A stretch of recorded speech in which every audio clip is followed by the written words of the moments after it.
Alright, so the PlayStation Classic. Who would even want such a thing? Who's this thing even for? Who would troll their own subscribers? Some thoughts and memories up next, guys.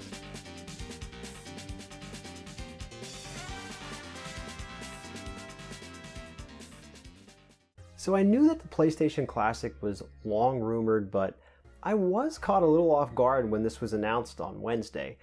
Not to mention that it was actually coming out this year. Now the actual date makes sense from both a historic standpoint, with December 3rd being the launch date of the original console in Japan, but also of course that date gets it on the shelf in time for holiday shopping. Now this might surprise some of you, but the original PlayStation is the only PlayStation that I've ever owned. I never picked up a 2, 3, or a 4.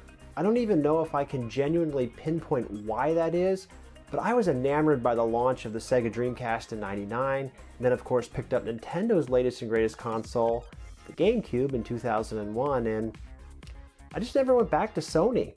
In some ways, because of that, I'm almost looking forward more to a PlayStation 2 Classic, but let's not get too far ahead of ourselves.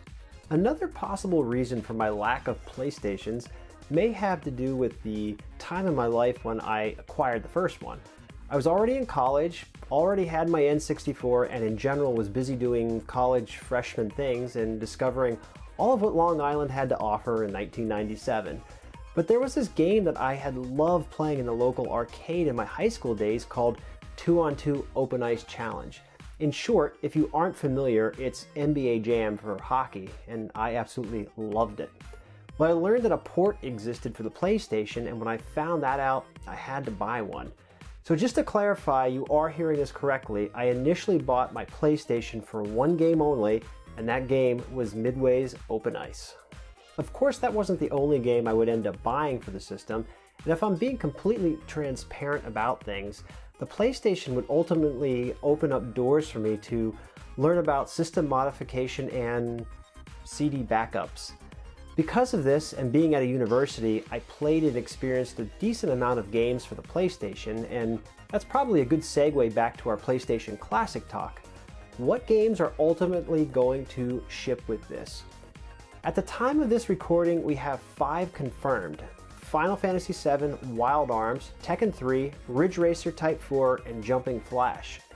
I'm not going to try and guess what may round out the other 15, but I will share some of my favorite, if a little obscure, titles that I played on this back in the day. The first of which is hands down my favorite title on the system, Metal Gear Solid. I skipped meals, class, and sleep to complete this one in one weekend. It's up there with my top gaming experiences of all time. Second would be Street Fighter 03, and yes, I'm saying 0 because I acquired the Japanese version on launch day, which I don't even need to fact check. I know the date was 12/23. I waited up all night after my last final of the semester to be sure I had it to take home for winter break. I played it nearly non-stop during any downtime I had over the holidays, and it really reignited the Street Fighter franchise for me. It's also a primary reason I sought out the Blast City and a Naomi board for my arcade. I never dreamed I'd have the real thing in my house one day, but there it is. My other favorite titles for the PlayStation include Parappa the Rapper, Gran Turismo, Time Crisis, R-Type Delta, Siphon Filter, Resident Evil, Need for Speed Hot Pursuit, and Klonoa. I think a few of these have a chance, maybe Parappa and Gran Turismo, but we can pretty much forget Time Crisis. Games like Resident Evil pose another interesting situation in that there have been HD remakes of them for other systems. You have to then ask yourself, am I really that interested in playing the OG version when an arguably better installment of the same game is already available? The answer will largely depend on how much nostalgia you really have for the original, and also the options at your disposal for playing any HD remakes.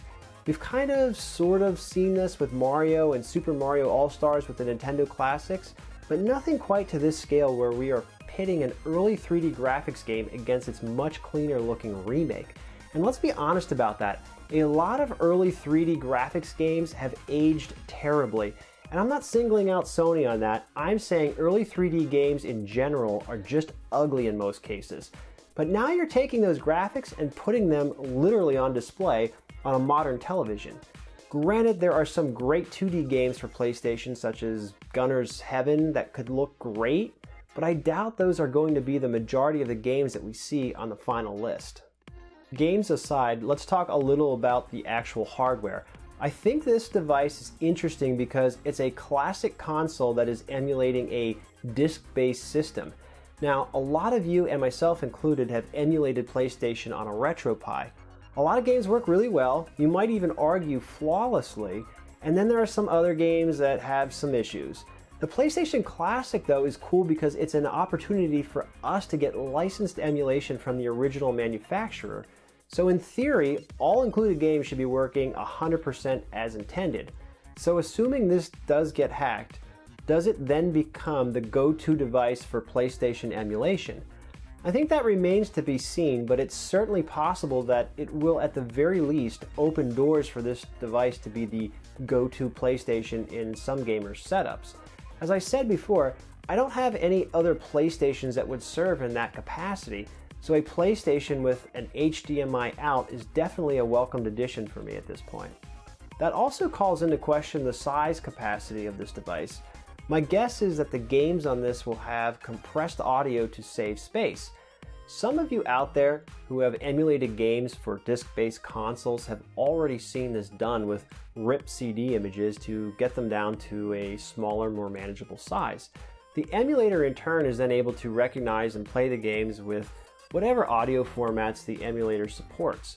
On the flip side though, the Classic is only coming with 20 games, and let's say full CD images are added for all 20, and that all 20 are using the absolute max capacity of a CD.